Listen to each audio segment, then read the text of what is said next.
Hello guys! Hello. This is for Leo. Leo, welcome dito sa aking channel, Kapalaran 888. Welcome. Alamin natin, Leo, kung anong messages. Vibration, Kapalaran, para sa last week ng March 2026. So, this is from March 23. Okay. So, Leo. A blessing on your wisdom. Wow. So, siguro may iba sa inyo dito, Leo. There's some, hindi naman lahat, pwedeng makaresonate. May iba sa inyo, Leo, na minsan, hindi maganda yung mga thoughts and emotion mo. Parang ganon. Yung iba, bigla na lang na magdedesisyon, ganito. So, this week, sinasabi ng barahan na, you are blessed sa kung ano man na maiisip mo. You are blessed sa knowledge, sa wisdom. You are blessed sa information na meron ka. Okay? Or sa communication. Or sa mga tao. Sa person na nakapaligid sa'yo.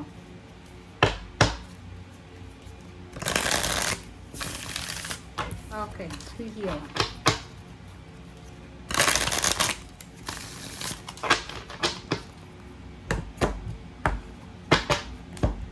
Okay.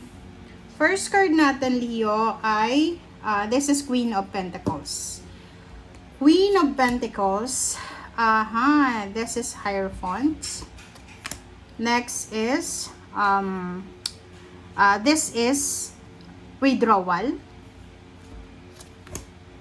And this one is Page of Pentacles. And Ace of Cups. Sa ilalim mo, Leo, ay meron kang Queen of Swords. Alright, so let's check. Leo, yung sa ilalim ng baraha mo dito ay Queen of Swords. So, there's a new direction. May bagong direksyon na parang pinapakita sa'yo ang universe.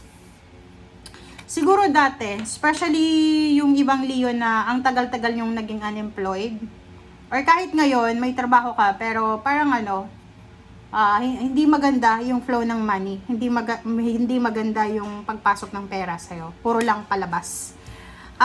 This Queen of Swords ay, parang sinasabi ng Queen of Swords sa'yo, Leo, na this week ay posibleng magkakaroon ka ng several information, several options, several news, several confirmation about sa, like for example, regarding sa money, regarding sa relationship, regarding sa information na dati ay hindi mo alam.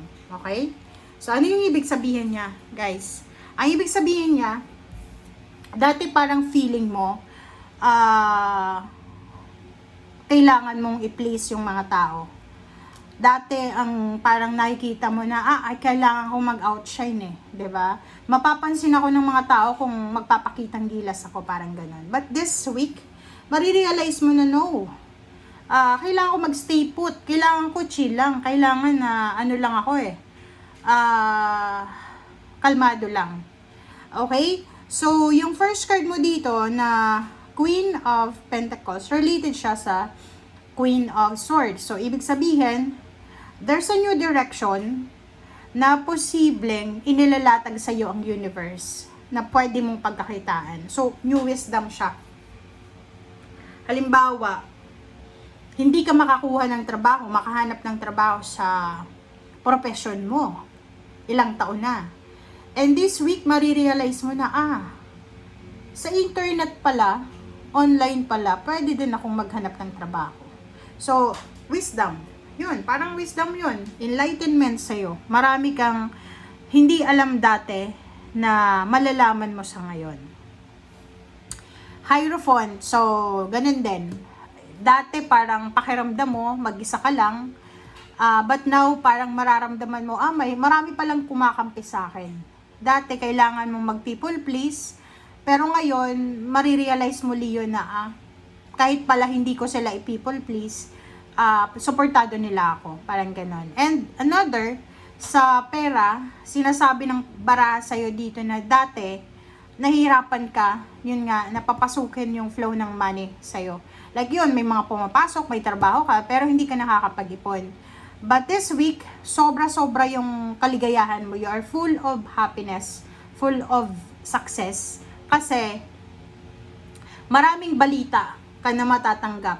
Like for example, yung mga companies dati na ina-applyan mo, sabay-sabay silang tatawag sa'yo. Or yun na nga, ang dami-daming mga information na pwede mong mapagkakakitaan na which is makakatulong sa'yo and the rest ng family mo. So, kumbaga, there's a financial balance and emotional balance na parang pumapasok sa buhay mo.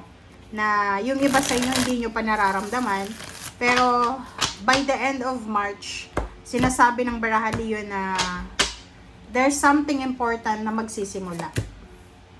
Lalo na sa pera. Okay? Lalo kung business person ka, pwedeng may napakalaking kontrata na kung yung business mo ay like for example, millions yung kontrata, pwedeng ganun. Pwedeng may pumasok ng ganyan. Okay? And sa ilalim niya is page of source. Yung page of source na yan, guys, this is information. Makakatanggap ka ng like offers, contract signing, yun, wisdom, information, email, chats, ganun. So, ang dami-dami na pwede din na offer sa'yo kung medyo nasa below 40 years old ka sa mga BPO, call center, sa mga online, ganun. So, yun, nakikita natin dito.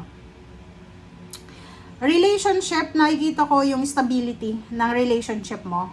Hindi lang stable siya sa emotion, kundi sa finances. Like for example, wala kang trabaho, yung person mo may trabaho. Yung person mo walang trabaho, ikaw yung may trabaho. Parang ganun, balance. So, parang applicable sa'yo yung kasabihan na God will provide. Kasi, hindi ka masyadong namumroblema sa pera. Kasi, meron kang, support system. Okay? And, the Hierophant is 3 of Swords. So, yun. Wala ka nang dapat na ipag-alala simula ngayong linggo kasi maganda na yung takbo ng kapirahan mo. You are protected, you are protected, you are guided ng iyong spiritual helpers, and especially yung mga tao sa paligid mo. You have a strong support system. Okay? And choices and option, kung dati wala kang choices and options, ngayon Leo ay meron na. And yun na nga, there's so much opportunities na pwedeng magdala ng pagbabago sa'yo. Maraming mag-o-open na pinto ng new opportunities para sa pagkakakitaan mo. Okay? So, congratulations in advance sa inyo, guys. Kasi itong Zero the Fool, tsaka Page of Pentacles, it's a manifestation card na darating kung ano talaga ang deserve mo na blessing. And nakikita ko, sir, dito na you are super excited. Kung single ka na, Leo, excited ka para sa new relationship mo, new travel, new location, new work, or kung ano pa man. Okay? So, thank you guys for watching. Bye!